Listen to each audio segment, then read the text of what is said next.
Communities downstream of California's Lake Oroville Dam would not receive adequate warning or time for evacuations if the 770-foot tall dam itself, rather than its spillways, were to abruptly fail. The state water agency that operates the nation's tallest dam repeatedly advised federal regulators a half a decade ago. Regulators at that time recommended that state officials implement more public warning systems, carry out annual public education campaigns, and work to improve early detection of any problems at the dam. 6 years later, state and local officials have adopted some of the recommendations, including automated warnings via reverse 911 calls to residents, but local officials say the state hasn't tackled some other steps that could improve residents' response, such as providing routine community briefings and improving escape routes. The catastrophic scenario of a sudden breach at California's second largest water reservoir, outlined between 2010 and 2012 in online archives of federal dam regulators, is a different and far graver situation than the concern that prompted sudden evacuation orders Sunday for 188,000 downstream residents. Operators of the nearly half-century-old dam in California's Sierra Nevada foothills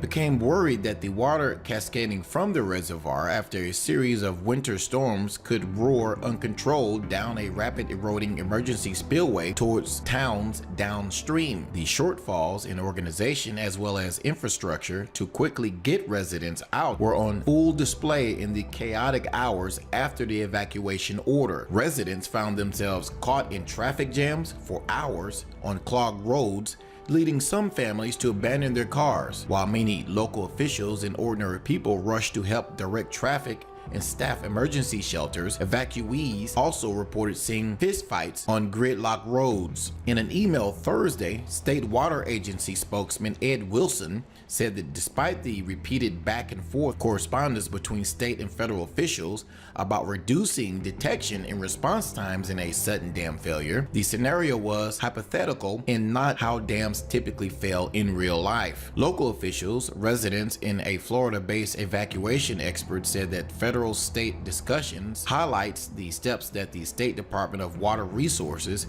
and others still should take to improve warning and escape for people downstream. Oroville used to have civil defense sirens for emergencies, but funds for such public expenses have dwindled in the Sierra Nevada foothill counties. As of May 2013, hazard assessment reports by Butte County estimates 8,735 people live downstream from the dam area and would likely be underwater in the event of a sudden rupture of that dam, which is 5 miles from the vulnerable area in Oroville. That is very dangerous. So if something were suddenly to happen to that dam, those people wouldn't really have any way to get out of there quick enough not to drown. Now, since the 1990s, Oroville and other communities in Butte County have asked the state for the $300 million it would take to widen the full route of a key highway out of the county from 2 lanes to 4. As of me making this video, they have not received that money. What do you think? Is the situation